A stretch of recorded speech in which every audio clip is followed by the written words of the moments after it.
He said, "You become." It takes a long time. That's why it doesn't happen often to people who break easily, or have sharp edges, or who have to be carefully kept.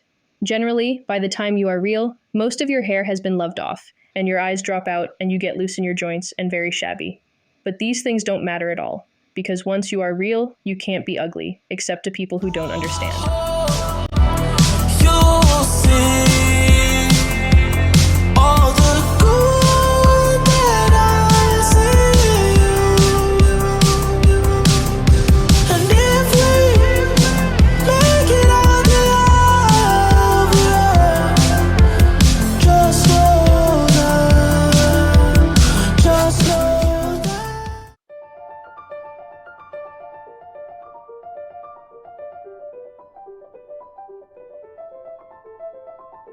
Well, it all started with needing an outlet. You know, like how you plug in your phone when it's at 1%?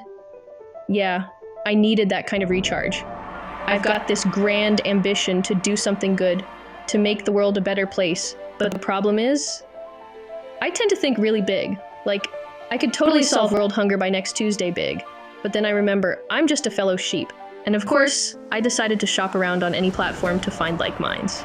And then one day in March of 2024, an alien decided to reach out. No, not some green weird looking thing, another human with the same calling. To sum our relationship up in a quote: when I look at a problem, I see a chance to innovate.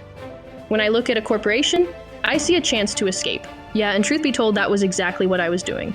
Constant autopilot. Not exactly living, not exactly surviving. So yes, you can probably tell something was brewing. All right, here's the deal. I'm here to get your attention.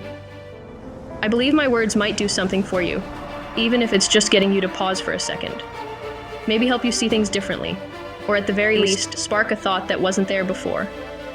But here's the catch. I don't want to speak to just one kind of person. I want to reach everyone. And by everyone, I mean all kinds of people, from every walk of life. Different beliefs, different perspectives.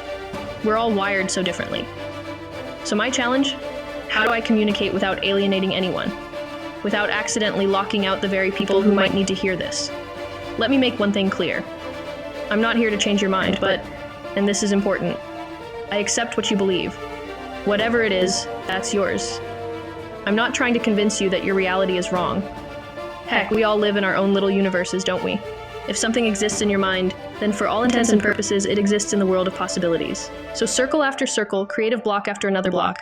Here's my more serious version of myself. Welcome to Humanity X. Today, we're here to explore a radical shift in how we conceive of business, success, and innovation. It's a shift that doesn't just skim the surface, but dives right to the depths of what it means to run a meaningful enterprise in a world teetering on the edge of transformation. Now let's address something fundamental: the traditional view that innovation is merely a tool for profit. That notion has held its grip for centuries, an immovable axiom of commerce. But at Humanity X, we're daring to challenge this, to transcend it. We see innovation as something more, as a profound force capable of reshaping society, bridging chasms, and lifting individuals and communities alike toward a brighter horizon. What if the most potent business ventures were those that didn't just add zeros to a balance sheet, but rather infused hope, opportunity, and dignity into the fabric of society? This is the power of what we're calling impactful innovation. It's not a trend. It's a vision for a future where value isn't just financial but transformative. Take Patagonia.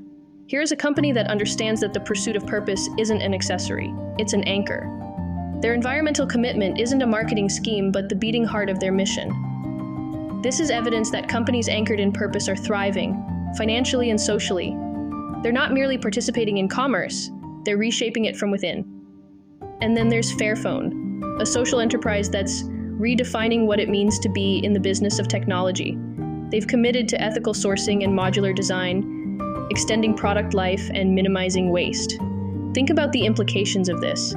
They're not just selling phones, they're creating a blueprint for sustainable industry. This is a paradigm shift, a demonstration that we can build ventures rooted in ethical integrity. Let's talk about the scale of what's happening on a broader level. Governments are beginning to recognize the potential of socially innovative solutions. Look at the European Innovation Fund, a €10 billion initiative launching in 2025, aiming to embed social entrepreneurship into the fabric of the economy. This isn't charity, it's an investment in a framework that will shape society. It's a recognition that true change isn't cheap, but it's worth every cent. Impact investing has grown from a niche concept to a pillar of modern investment strategy.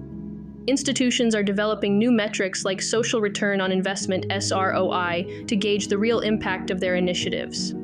At HumanityX, we've developed our Social Impact Assessment SIA framework to measure not just the direct outcomes of innovation, but the long-term ripple effects across communities and ecosystems.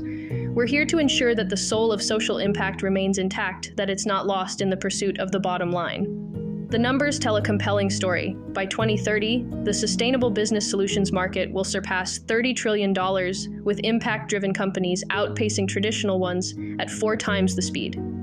This isn't just a wave, it's a tsunami, and HumanityX is at its crest.